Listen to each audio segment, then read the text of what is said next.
घाटशिला में उपचुनाव को लेकर बैठक आयोजित। मुख्य निर्वाचन पदाधिकारी के रवि कुमार ने की बैठक, पदाधिकारियों को दिए आवश्यक निर्देश। बोकारो दौरे पर विधानसभा की याचिका समिति सभापति उदय शंकर सिंह की अध्यक्षता में बैठक में जुड़ेगी याचिकाओं पर की गई समीक्षा। रांची में कांग्रेस जिला अध्यक्ष बैठक में दिए गए कई सुझाव, सभी को बेहतर कार्य करने के दिशा निर्देश। नवंबर में ब्लॉक स्तर पर दी जाएगी ट्रेनिंग। सरायकेला में डीसी ने किया तसर सिल्क उद्योग का निरीक्षण।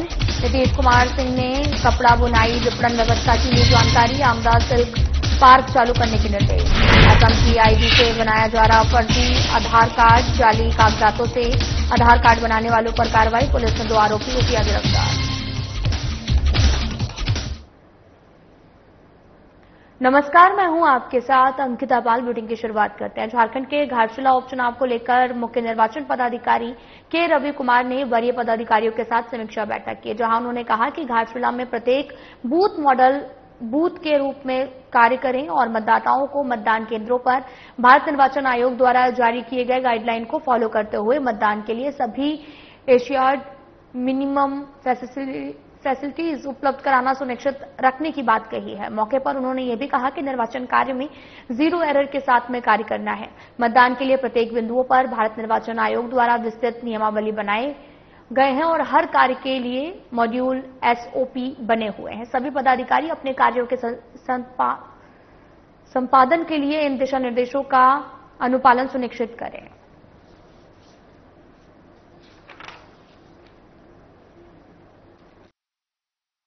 घाटशिला में उपचुनाव होना था, उसका संबंध में समीक्षा की गई थी। समीक्षा में यहाँ पर तैयारी मोटा मोटी आज का स्टेट में क्या करना था वो पूरा तरह से तैयारी है। कुछ कमी देखा गया, उसका हम लोगों को करेक्शन करने के लिए बोला गया था। वो पूरा तरह से एक सुरक्षित पारदर्शी की तरफ से मतदान करने के लिए यहाँ का घाटशिला का एवं डिस्ट्रिक्ट एडमिनिस्ट्रेशन ईस्ट सिंहभूम तैयार है। झारखंड विधानसभा की याचिका समिति बोकारो द्वारा दौरे पर है और साथ ही बोकारो सर्किट हाउस में सभापति उदय शंकर सिंह की अध्यक्षता में बैठक आयोजित की गई, जिसमें समिति के सदस्य ममता देवी, नागेंद्र महतो, तिवारी महतो मौजूद रहे और इस दौरान जिले की याचिकाओं पर समीक्षा की गई। समीक्षा के दौरान समिति विभाग के द्वारा दिए गए रिपोर्ट पर संतुष्ट भी नजर आई। सीसीएल क्षेत्र में बिजली, पानी और स्वास्थ्य को लेकर रिपोर्ट मांगा गया। वहीं सड़क निर्माण अधूरा रहने पर सरकार के द्वारा फंड नहीं मिलने की जानकारी विभाग के द्वारा दी गई है। सभापति उदय शंकर सिंह ने कहा कि जो भी याचिका जिले में थी वह पूरी हो चुकी है। कई याचिका पुरानी थी, इसका समाधान हो चुका है। सदस्य ममता देवी ने बताया कि सीसीएल क्षेत्र में लोगों को बेहतर सुविधाएं नहीं मिल पा रही हैं, इस पर चर्चा की गई है।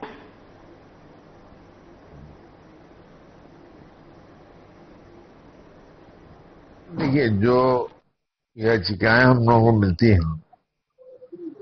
वो तो कोई शिकायत रहती है तभी, लेकिन लोगों ने सही जवाब दिया। और चूंकि कंप्लेन तो पुराने रहते हैं तो बहुत सारे रिप्लाई थे जिसमें कि डिपार्टमेंटल जो वर्क है वो हो चुका है, तो उसमें क्या कहा जा सकता है। लेकिन ऐसे सब मिला जुला के संतोषप्रद था। गाडवाल के मामले थे वो पंचायत समिति के फंड से कर दिया गया। यहाँ पर कई ऐसे कंपनीज हैं जहां पर ये इश्यूज आ रहे थे कि उन लोगों ने पुनर्वास नहीं दिया, मुआवजा नहीं दिया। तो इस तरह की थी, तो सभी लोगों ने रिपोर्ट दिए हैं। कई जगह पर था कि जैसे बिजली की समस्या थी, सीसीएल से क्षेत्र यहाँ पे भी है और सीसीएल का जो रेडियंस होता है कि भाई 10 किलोमीटर है या 15 किलोमीटर है, आप वहां पर जो सुविधाएं आपको देने का है, या वो बिजली है, स्वास्थ्य है या पेयजल है, तो बिजली को लेकर के स्पेशली वहां पर एक प्रश्न आया हुआ था जिसको लेकर के रिपोर्ट मांगा गया है। किसी रांची शहर नागरिक मंच और भूतपूर्व पार्षदों द्वारा 1 दिवसीय सांकेतिक धरना प्रदर्शन का आयोजन किया गया।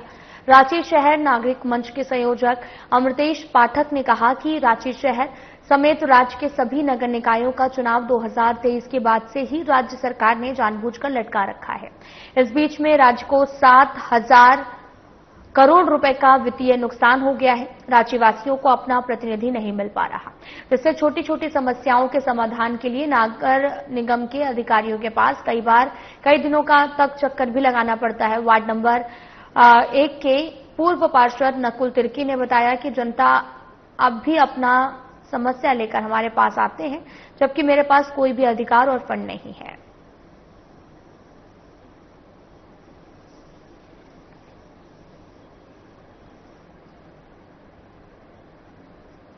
केंद्र की बीजेपी सरकार ने सूचना के अधिकार के तहत में देश की जनता को मिलने वाली सूचनाओं पर संशोधनों के माध्यम से प्रतिबंध लगा दिया है। आपको बताते चले कि झारखंड प्रदेश कांग्रेस कार्यालय में आयोजित संवाददाता सम्मेलन में प्रदेश कांग्रेस अध्यक्ष केशव महतो कमलेश ने केंद्र सरकार पर आरोप लगाते हुए कहा कि डॉक्टर मनमोहन सिंह के नेतृत्व वाली यूपीए सरकार और सोनिया गांधी के नेतृत्व वाली 12 अक्टूबर 2005 को ऐतिहासिक सूचना का अधिकार अधिनियम लागू किया गया था, ताकि आम लोगों को पहुंच सार्वजनिक प्राधिकरणों के पास मौजूद जानकारी तक हो सके और शासन व्यवस्था पारदर्शी और जवाबदेही बन सके। लेकिन केंद्र सरकार द्वारा 2019 में किए गए संशोधन ने इस स्वतंत्रता को कमजोर किया है और कार्यपालिका का प्रभाव बढ़ाया है।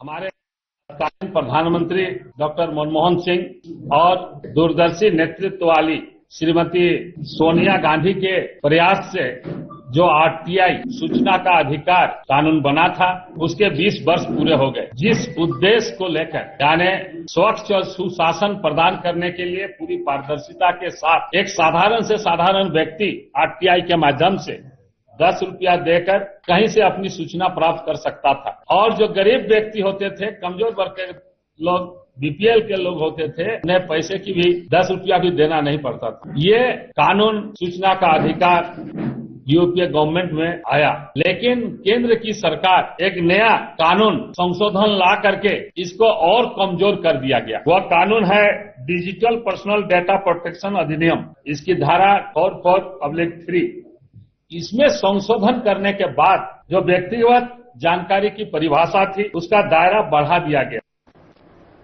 हाल ही में कांग्रेस जिला अध्यक्ष की नियुक्ति की गई है और जिसके बाद में उन्हें अपने अपने क्षेत्र में बेहतर कार्य प्रदर्शन करने के लिए उन्हें अगले 1 महीने में पूरा करने का दिशा निर्देश दिया गया। नवंबर में ब्लॉक स्तर में ट्रेनिंग दी जाएगी। हर एक जिले हैं जिसमें जिला पॉलिटिकल अफेयर्स कमेटी का गठन किया जाएगा।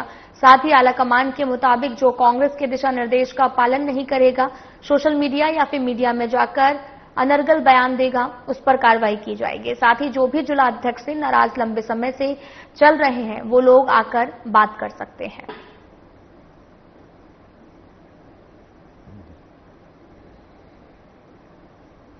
आपको बताते चले कि कांग्रेस जिला अध्यक्ष बैठक में तमाम सुझाव जो हैं वो दिए जा रहे हैं और सभी को बेहतर कार्य करने के दिशा निर्देश दिए गए हैं।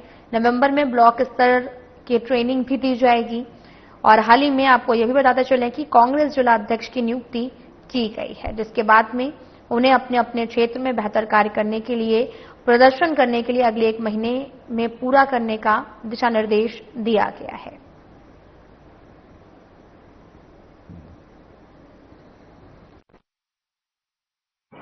सफरवाली के पास रखते हैं।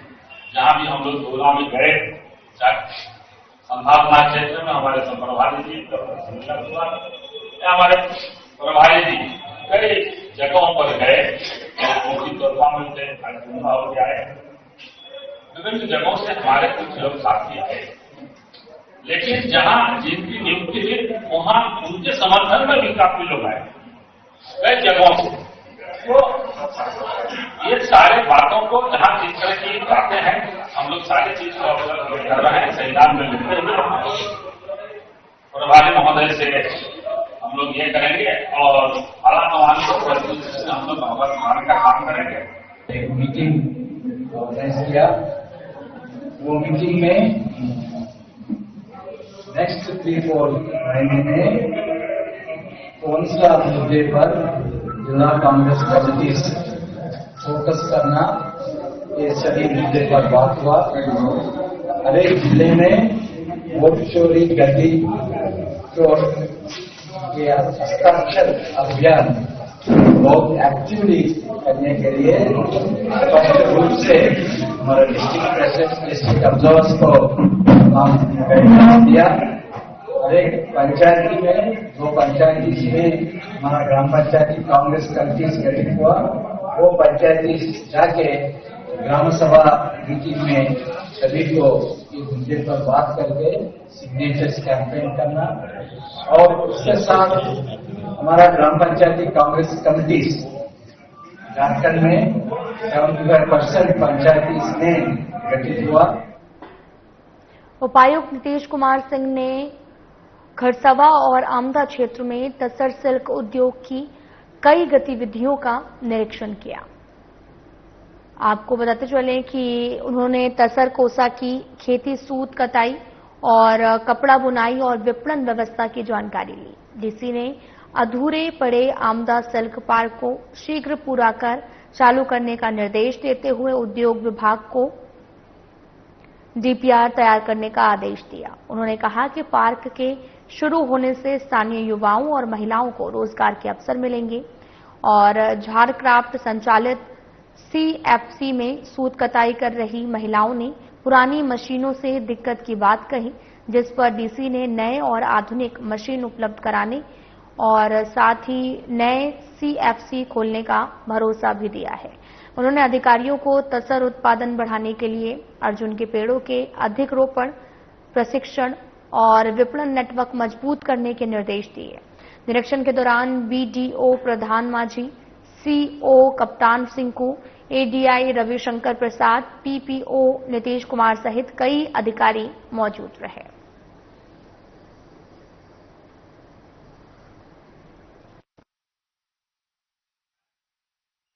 आज हम जो हमारा सिल्क का जो है कुकुन का प्रोडक्शन हो रहा है, तो इस पूरे प्रक्रिया को समझने के लिए पूरे हमारे प्रखंडों में, जिले में क्या क्या कार्रवाई हो रही है इस संदर्भ में, इसकी जानकारी के लिए यहाँ पे आज हम लोग आए। यहाँ से भी आगे हम लोग टेक्सटाइल पार्क भी जाएंगे, खादी पार्क भी जाएंगे और कुछ किसानों से मिलेंगे जो डिसेंट्रलाइज दुकान देने का काम कर रहे हैं और इसमें देखेंगे कि हम लोग क्या कर सकते हैं सरकार की तरफ से और क्या सपोर्ट की आवश्यकता है, ताकि ये जो हमारा सेटअप है अपने पूरे पोटेंशियल पे काम करता है।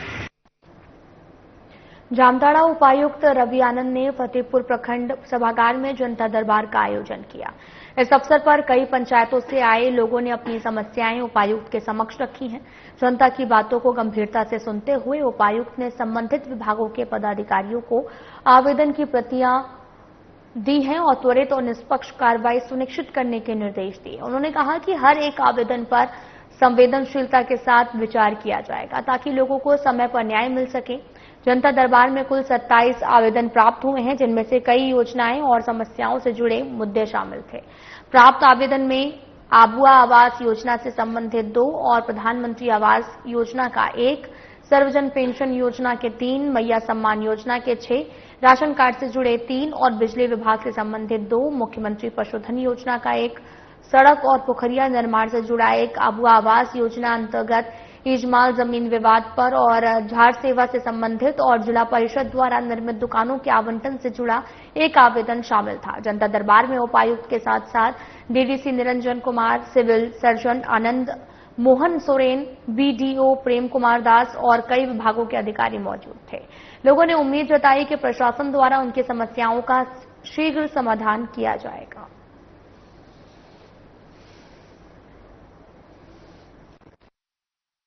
फतेहपुर में कैंप कार्यालय लगाया गया था। प्रखंड कार्यालय में कैंप कार्यालय के दौरान कुछ लोग आए, उनकी शिकायतों को हमारे समक्ष रखा। ज्यादातर समस्याएं पेंशन से संबंधित थी, मैया योजना सम्मान राशि के नाम मिलने से संबंधित थी। एक बालक का ईडब्ल्यूएस सर्टिफिकेट नहीं बन पा रहा था, उससे संबंधित थी और कुछ जमीन विवाद के मामले थे। कुछ अबुआ आवास की राशि किस्त के रूप में नहीं प्राप्त हो पाई थी, उससे संबंधित मामले थे। पश्चिमी सिंहभूम जिले में भाकपा माओवादी नक्सली संगठन द्वारा मनाए जा रहे प्रतिरोध सप्ताह के तहत हिंसक घटनाओं का सिलसिला लगातार जारी है। इस क्रम में नक्सलियों ने शनिवार रात और रविवार को अहले सुबह जराईकेला थाना क्षेत्र के कोलबोगा गांव में एक एयरटेल मोबाइल टावर को आग के हवाले कर क्षेत्र में दहशत का माहौल पैदा कर दिया। इससे पूर्व शुक्रवार को नक्सलियों द्वारा किए गए 4 विस्फोटों में एक हेड कांस्टेबल महेंद्र लस्कर शहीद हो गए, जबकि 2 अधिकारी गंभीर रूप से घायल हो गए। घायलों को शनिवार को एयरलिफ्ट कर दिल्ली के अस्पताल में भर्ती कराया गया, जहां उनका इलाज जारी है। मालूम हो कि नक्सली संगठन इस सप्ताह प्रतिरोध सप्ताह के रूप में मना रहा है और इसके तहत में वे सरकार और सुरक्षा बलों के खिलाफ आक्रामक रुख अपनाए हुए हैं। इसी कड़ी में उन्होंने मोबाइल नेटवर्क को बाधित करने के उद्देश्य से एयरटेल टावर में आगजनी की घटना को अंजाम दिया। स्थानीय पुलिस और सीआरपीएफ बल ने क्षेत्र में सघन तलाशी अभियान शुरू किया। इस घटना के बाद क्षेत्र में संचार सेवाएं बाधित हो गई हैं और जनता में भय और असुरक्षा का माहौल व्याप्त है।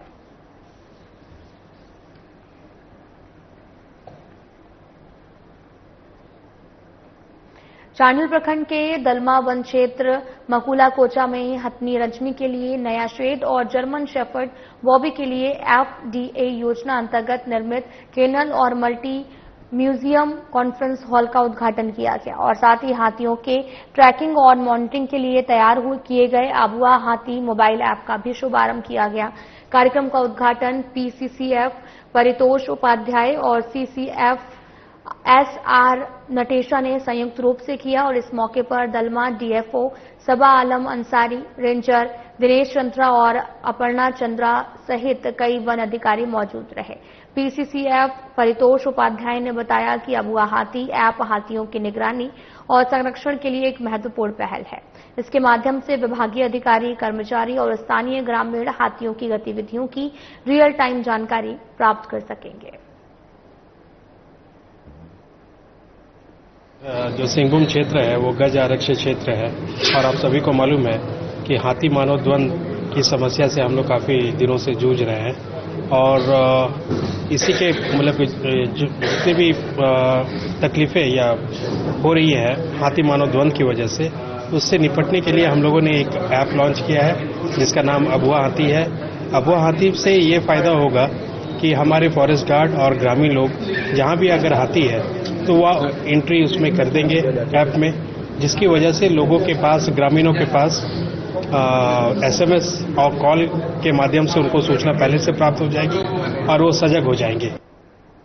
आगामी छठ पर्व को लेकर धनबाद नगर निगम ने साफ सफाई अभियान युद्ध स्तर पर शुरू कर दिया। शहर के कई वार्डों के तालाबों, नदी घाटों और सार्वजनिक स्थलों की सफाई की जा रही है ताकि श्रद्धालुओं को छठ पूजा के दौरान किसी प्रकार की परेशानी न हो। लोको टैंक, पंपू तालाब और मनई टांड समेत अन्य क्षेत्र में बड़े पैमाने पर सफाई कार्य किया जा रहा और इस दौरान तालाब में जमी जलकुंभी, मूर्तियों के अवशेष और कचरे को हटाने के लिए जेसीबी और हाइड्रा मशीनों के साथ बड़ी संख्या में सफाई कर्मी लगाए गए हैं। नगर निगम द्वारा पहले चरण की सफाई दीपावली से पहले की जा रही है। वहीं छठ पर्व के पूर्व दूसरी बार तालाबों की पूर्ण सफाई और ब्लीचिंग पाउडर का छिड़काव किया जाएगा।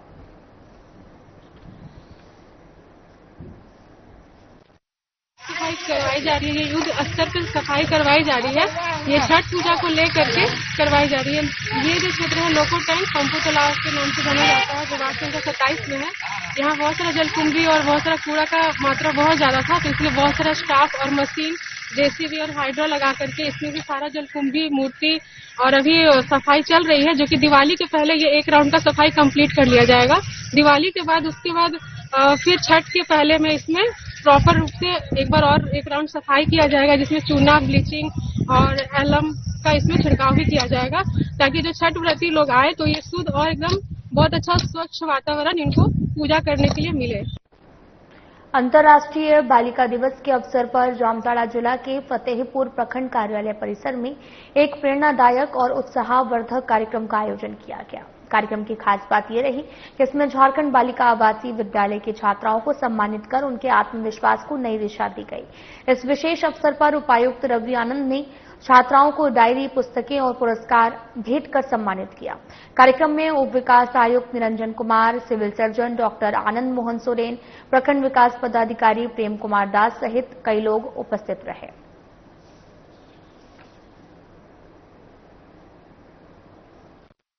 हमारे प्रखंड में हमारे डीसी सर ने हम लोगों को सम्मानित किया आज अंतर्राष्ट्रीय बालिका दिवस के अवसर पर। इसके लिए हम लोगों को धन्यवाद कहना चाहते हैं कि इससे पहले हम लोग कभी सम्मान नहीं मिला था। महिला दिवस है। इस पर हम लोग बहुत खुश हैं क्योंकि डीसी सर ने हमारी बच्चियों को इस अवसर पर सम्मानित किया है। डीसी सर को मैं धन्यवाद देना चाहती हूँ। और अंतर्राष्ट्रीय बालिका दिवस पर कभी भी कार्यक्रम नहीं होता है, इस बार पहली बार हम लोगों को यहाँ पे बच्चियों को बुलाया गया था। बालिका दिवस है और उसके उपलक्ष्य में सभी हमारी बेटियाँ भी हैं और जो बालिकाएं हैं सभी को बहुत बहुत शुभकामनाएं। मैं सभी टीचर्स से, सभी पेरेंट्स से यही अनुरोध करूँगा कि बालक और बालिकाओं में कोई भेदभाव ना करें और दोनों को समान रूप से जो है अपॉर्चुनिटीज मिले और लड़के हो या लड़कियाँ सब अपनी ऊँचे मुकाम पर पहुँचे और अपने जीवन को खुशहाल बनाएं। साहिबगंज जिले में वन विभाग की टीम ने लकड़ी माफियाओं पर शिकंजा कसा है। आपको बताते चले कि बीते रात्रि चारण गंगा घाट के समीप विशेष अभियान चलाते हुए अवैध रूप से काटी गई 15 बोटा शीशम और सेमल की लकड़ी को जब्त किया गया। यह कार्रवाई वनरक्षी अंकित झा के नेतृत्व में की गई। वन विभाग की टीम ने जब्त लकड़ी की आधार जांच का दायरा को आगे बढ़ाया ताकि इस बात का पता लगाया जा सके कि लकड़ी की अवैध कटाई और परिवहन में कौन कौन लोग संलिप्त हैं। जांच के उपरांत संबंधित तस्करों के विरुद्ध विभागीय कार्रवाई की जाएगी।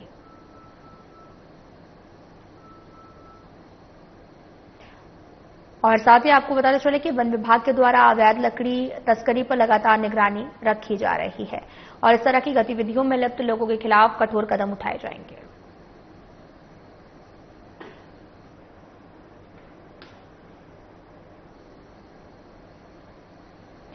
साहिबगंज जिले में लगातार जाली दस्तावेज से फर्जी आधार कार्ड बनाने वाले गिरोह पर जिला प्रशासन ने शिकंजा कसा है। जाली दस्तावेज से फर्जी आधार कार्ड बनाने के आरोप में साहिबगंज पुलिस ने जिरवाबाड़ी थाना क्षेत्र में सोटी चौकी पाकड़ों से 2 शख्स को गिरफ्तार किया। इसके अलावा गिरफ्तार युवकों के पास से पुलिस ने बैकडेट में बनाए गए 22 लोगों के फर्जी आधार, लैपटॉप और फिंगरप्रिंट लेने वाली मशीन बरामद की है। फिलहाल गिरफ्तार दोनों युवकों से पूछताछ जारी है। फर्जी आधार कार्ड से जुड़ी एक कड़ी को जोड़कर मामले की छानबीन में पुलिस जुटी हुई है।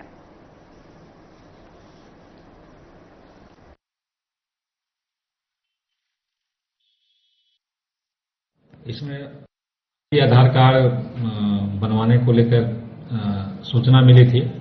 इसको लेकर के जिला परियोजना पदाधिकारी UIDAI संदीप कुमार और जिरवाबाड़ी पुलिस टीम के द्वारा संयुक्त छापामारी किया गया, जिसमें मौके वारदात पर सेंटर से 2 व्यक्ति की गिरफ्तारी हुई है, मोनू कुमार मदन शाही का और राजदेव उरांव सकरी गली का।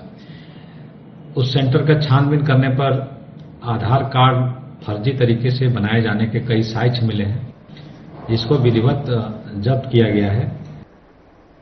भारत सरकार के सार्वजनिक प्रतिष्ठान Hindustan steel works constructions limited के बोकारो के सेक्टर 1B स्थित HSCL कॉलोनी के एक 4 मंजिला बिल्डिंग के गिर जाने से अफरा तफरी मच गई। इस बिल्डिंग में 16 क्वार्टर हैं और 16 परिवार रहता है। ये संयोग है कि बिल्डिंग के गिरने के दौरान तेज आवाज होते ही लोग घर से बाहर निकल गए और उनकी जान बच गई। बिल्डिंग के रखरखाव को लेकर अब सवाल उठा है और इस घटना के बाद इस बिल्डिंग में रहने वाले 16 परिवार बेघर हो गए हैं। उनकी संपत्ति का नुकसान हुआ है और अब उन्हें पेड़ के नीचे अपना समय गुजारना पड़ रहा है। इस घटना की सूचना के बाद धनबाद के सांसद टुल्लू महतो भी मौके पर पहुंचे। इस घटना से प्रभावित परिवारों को राहत देने और उनके आश्रय की व्यवस्था करने के लिए प्रबंध और प्रशासन को कहा गया है। फिलहाल बेघर हुए लोग खुले मैदान में पेड़ के नीचे बैठकर गुजारा कर रहे हैं।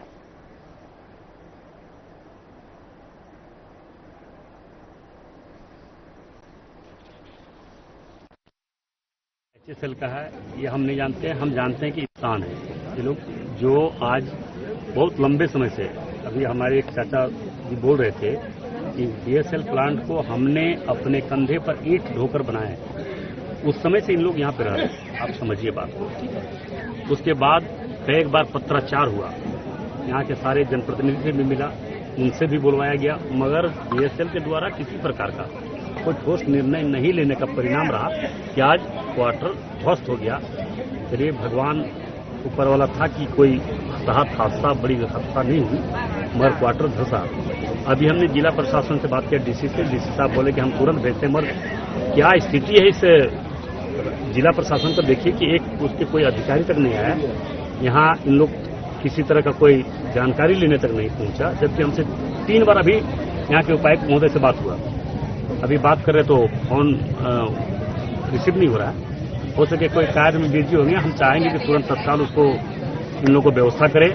अभी हम लोगों ने नगर आयुक्त से बात की, उन्होंने भी आश्वस्त किया कि मैं तुरंत टाउन हॉल खुलवाकर इन लोगों को व्यवस्था करवा रहे हैं। सर, आज से 3 साल पहले हमने बताया था कैसे से हमारा क्वार्टर डैमेज हो चुका है। इन्होंने कोई एक्शन नहीं किया और यहाँ तक कि इलेक्ट्रिशियन का भी कोई भी प्रॉब्लम होता है ये लोग नहीं आते हैं। ठीक है, इनको बताते बताते थक गए, कोई एक्शन नहीं हुआ हमारे ऊपर। मेरी मदर को paralysis, brain haemorrhage, proper medical का मेरे पास सर्टिफिकेट है।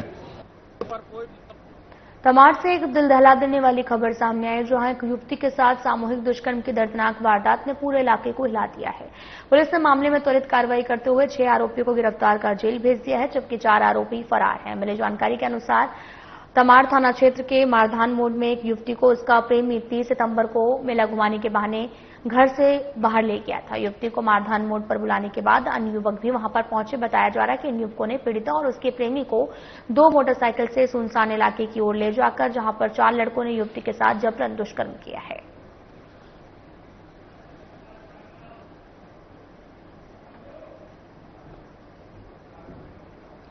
फिलहाल बुलेटिन में इतना ही। नमस्कार।